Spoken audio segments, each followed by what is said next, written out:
Nekur es nepazudu. Mans video kanāls YouTube turpinās.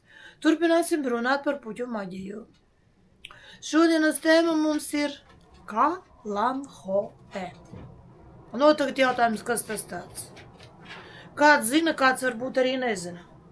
Piemēram,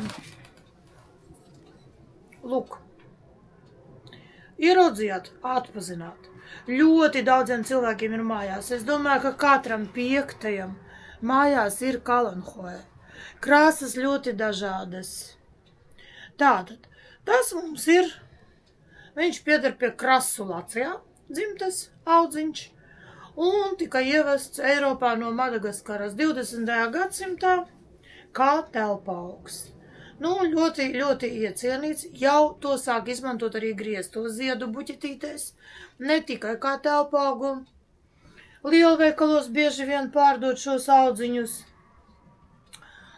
Teiksim tā.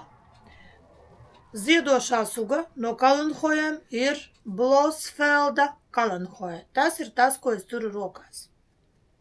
Zinātnieka vārdā nosaukta. Viņš popularizēja, kā viņu audzēt mājas apstākļos, un līdz ar to no šejienes arī nosaukums. Teiksim tā, pasugas, dažādas ziedkopas.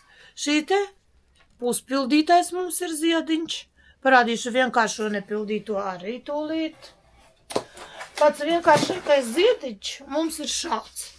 4 lapiņas, jā, viņš pavisam nav pildīts. Tas rozā, ko es jums rādīju, viņš ir puspildītais, bet ir vēl arī tādas kā mazas rozītes. Lūk, jā, rozā. Un balts. Ir arī spilgti sarkanas. Tā kā Kalanhoes krāsas, jā, es lasīju, bet pati neredzēju, ka ir arī violeti un zilgani ziedi. Būtu ļoti interesanti tādus, reāli atrast, nopirkt. Labi. Principā, Kalanhoe, tas ir no ķīniešu valodas pie mums nācis nosaukums, kurš tūkojās, kas nokrīt, tas izaug. Ļoti labi veģetatīvi vairojās. Tādēļ arī šāds te nosaukums. Principā ļoti izplatīts Ķīnā. Un galvenokārt simbolizē izturību, gara spēku un apņēmību. To dāvina cilvēkiem, kas ir neatlaidīgi, kas ir apņēmīgi un vienmēr, jebkurā darbībā nonāk pie rezultāta. Vēl ir tāda lieta. Kalanhoe ļoti labi dāvināt jaunam sākumam, jaunam projektam. Atvērās kaut kas jūsu draugiem. Droši nesiet, dāviniet Kalanhoe un būsiet tēmā. Tā. Pēc krāsas, kā vienmēr. Sarkanā krāsa mīlestība, mūžīgā, jā. Rozā un baltais romantika pieķeršanās mums būs. Oranžā dzeltenā draudzība un humora izjūta. Un tie violētie tad būtu vispār visiem gadījumiem piemērotiem. Tā, vēl ir tāda nianse. Tā, šo es nolikšu, viņa aplēju, viņa tek. Vēl ir tāda nianse. Kalanhoe ir ārstniecisks un maģisks augs.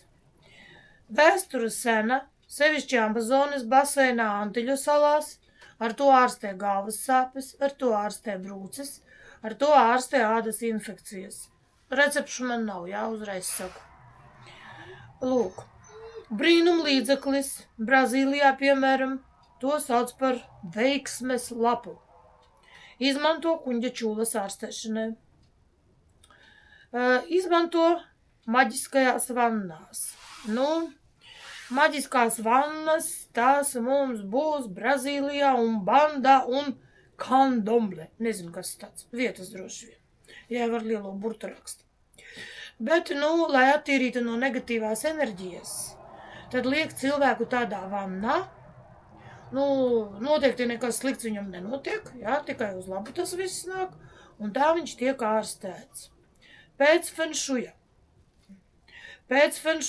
Jo spilgtāks, jo labāk, jo pozitīvāks un uzlādē mājas atmosfēru. Vēl viņu sauc par plaminē kaķa. Ja? To spilgti sarkano. Noteikti esat redzējuši.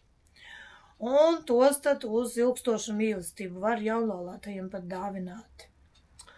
Tad vēl viņam ir viens nosaukums – atraitnes prieks. Ļoti interesanti tādā ziņā, ka mazprasīgas viņas izturīgas, acīm redzot, tad atraitnes spēku un izturību simbolizē, jo mēs jau zinām, ka vienai viegli nav. Lūk, tik par šo augu. Patiesībā ir tā, ko es ieteiktu no savas puses, turēt viesistabā vai virtuvē, jo viņš uzlādā telpu ar pozitīvu un attīra no negatīvās enerģijas savu apkārtni. Audziņš ļoti viegli audzējams, mazprasīgs, zied, tik neaizmirstiet tik pa brīdim apliet, un jums būs savs enerģijas avotiņš. Nu ko, visiem visu labu, tā.